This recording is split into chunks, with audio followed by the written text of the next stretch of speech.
फराज किदवई साहब, आपकी तरफ मैं रुक कर रहा हूं।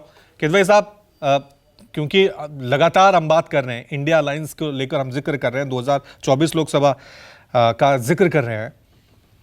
इंडिया अलायंस मजबूत नजर आ रहा था तब तक जब तक अखिलेश ने वो बयान नहीं दिए थे कमलनाथ के खिलाफ।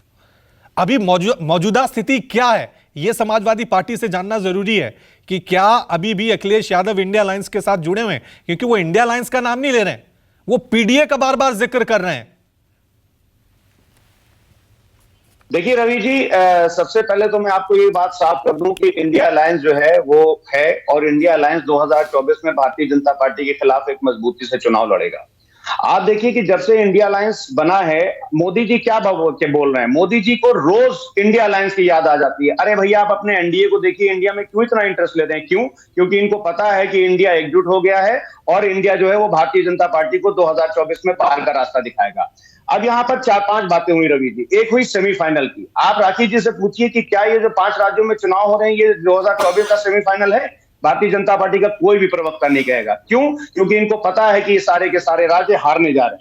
दूसरी यहां पर बात हुई रेवड़ी की। देखिए, प्रधानमंत्री जी क्या है कि जब भी कोई राज्य जनता का पैसा रवि जी जनता को देता है, तो प्रधानमंत्री जी 95% 140 करोड़ जो आज की देश की जनता है उसका मजाक उड़ाते हैं, उसका अपमान करते हैं, क्योंकि गरीबों को दी गई को जो मदद दी जाती है उसको ये रेवड़ी कहते हैं। लेकिन आपने पिछले 9 साल में 14,56,226 करोड़ बड़ी कंपनियों का जो बैंकों के ऊपर था उसको माफ कर दिया, और ये आपने लिखित आंकड़ा संसद में दिया है कि ये रेवड़ी है कि क्या है। जरा से आप भारतीय जनता पार्टी से, प्रधानमंत्री जी से पूछ लीजिएगा। आपने अपने दोस्तों का कॉर्पोरेट टैक्स 30% से घटा करके 22.5% कर दिया, और 1.5 लाख करोड़ का चूना हर साल लगता है। ये रेवड़ी है क्या है? जरा प्रधानमंत्री जी से पूछ लीजिएगा कि रेवड़ी और जो गरीबों की मदद है उसमें क्या फर्क होता है। दूसरी बात रवि जी, अब आप ये देखिए कि यहां पर गारंटी की बात हुई।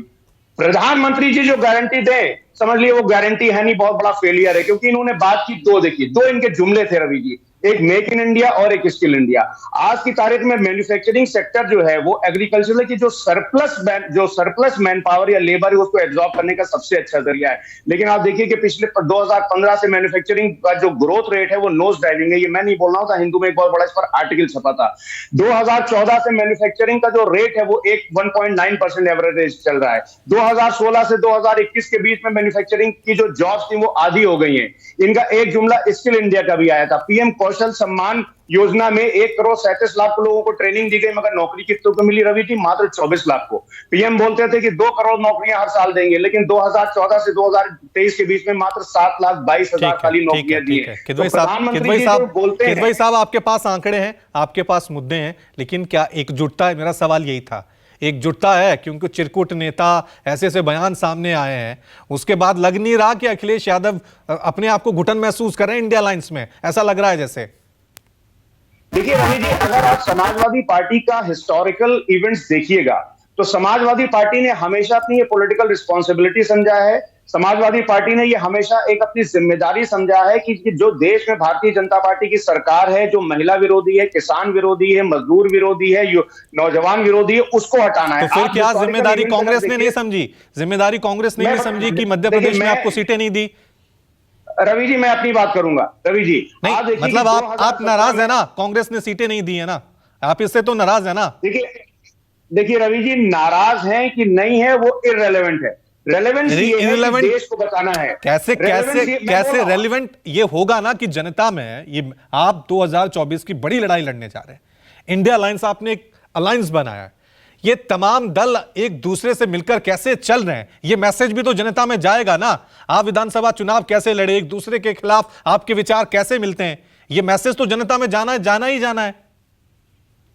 रवि जी मैं बार बार यही बोल रहा हूं, ये हमारा इंडिया गठबंधन जो है ना वो एनडीए की तरह नहीं है कि प्रधानमंत्री ने जो एक चीज कही तो ऊपर से लेकर के नीचे तक कोई भी चू नहीं बोलेगा। यहाँ लोकतंत्र है, हम अपनी बात रखते हैं। अगर आदरणीय नीतीश कुमार जी ने कहा कि कांग्रेस इंडिया गठबंधन की तरफ ध्यान नहीं दे रही है तो वो एक राय है, वो कोई क्रिटिसिज्म नहीं है। तो क्या है कि इंडिया गठबंधन में कंप्लीट लोकतंत्र है। और समाजवादी पार्टी का आप इतिहास देखिएगा कि हम लोग ने गठबंधन धर्म जो है वो हमेशा बड़े दिल से निभाया है। 2017 में जब हमने कांग्रेस के साथ गठबंधन किया था उत्तर प्रदेश में रवि जी, तो हमने 110 से ज्यादा सीटें दी थी। 2019 में हमने बहुजन समाज पार्टी के साथ जब गठबंधन किया था तो हमने आधी से ज्यादा लोकसभा और ये भी सीट इतिहास है बहुजन समाज पार्टी को किदवई लड़ने के साहब, लिए दी थी। ये भी इतिहास है कि आपने जिसके साथ गठबंधन किया आपको नुकसान ही पहुंचा। आपने मायावती के साथ गठबंधन किया, वहां आपको हार मिली। आपने कांग्रेस के साथ गठबंधन किया, वहां भी आपको हार मिली। ये भी तो इतिहास है, इसीलिए थोड़ा आप संभल कर चल रहे हैं इस बार। देखिए, मैं आपसे फिर बोल रहा हूं कि समाजवादी पार्टी का अपना फायदा नुकसान नहीं देखती है। समाजवादी पार्टी हमेशा सोशल जस्टिस की लड़ाई लड़ती है और देश और प्रदेश का फायदा देखती है।